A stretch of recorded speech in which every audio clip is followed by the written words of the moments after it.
Does hairspray really remove ink stains? Fact or fiction? Let's find out. Here's how you can get rid of an ink stain with hairspray. This urban legend has been around for years and was even mentioned on Oprah. It's been posted countless times on social media, but is it really true? So, we decided to put it to the test, and here's the setup. Hairspray versus dry cleaner. Bill purchased 11 ink pens, 4 hairsprays, and 2 identical white shirts. We began by labeling the shirts so that they can be easily identified throughout the experiment. One at a time, Bill writes a number on both shirts representing which ink pen was used. Next, the ink is set by using an iron to mimic the shirt having been washed and dried.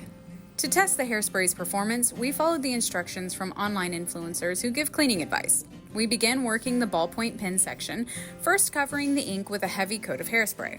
As you can see, the hairspray starts working right away on some of the ink. The binding agent in the ink begins to break down and the dye starts to spread. Following the online instructions, Bill blots the stain with a white cotton towel to stop the spread of the ink. This process is repeated over and over again until no more ink transfers from the shirt to the towel. Bill continues the experiment by moving on to the next group of gel pens. In our experience, the ink from gel pens is much harder to remove, and if hairspray is going to work, you must be patient, giving it enough time to work. As you can see, the hairspray is not proving as effective on the gel ink. Once no more ink can be seen transferring from the towel, it's time for a quick wash. One last coat of heavy hairspray is applied before adding the detergent. And while it washes, it's time to work the ink with the professional dry cleaning products. We begin using a product we helped develop called Erase. Its special formulation is designed to break down the binding agents, which allows the ink to be pushed through the fabric and onto the towel below. Bill uses the bone to work the chemical across the ink. This gentle mechanical action helps break down the stain.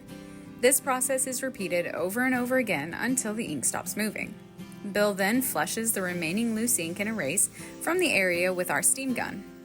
We move on to the next group and repeat the process. And because the gel ink is more difficult to remove, we add amyl acetate in addition to the erase. This helps boost its effectiveness. And once again, we continue working the area with our bone over and over again until no more ink is being removed. And as you can tell, our professional products are already working better than the hairspray. After a quick flush, we move on to the next step. At this point, all of the ink has been removed and only a shadow of dye remains. To remove the last traces of ink, we bust out our titanium stripper, which is a type of bleach that removes oxygen. And no, it's not Clorox. Now, without boring you, there are 6 different types of bleach available to a dry cleaner. Some remove oxygen while others add it. And if done properly, the last traces of ink will be invisible to the human eye. Now we flush the titanium stripper using a strong acid followed by another flush. And to neutralize the acid and bring the pH down, we use ammonia, which is also flushed before going into the wash. The shirt is quickly pressed, and as you will see, the results will speak for themselves. While the hairspray lightens some of the ink, it largely remains unchanged, whereas we were almost able to completely remove all of the ink. The reason why hairspray works is because of hydrofluorocarbon. It's actually in the same family of chemicals as dry cleaning solvent.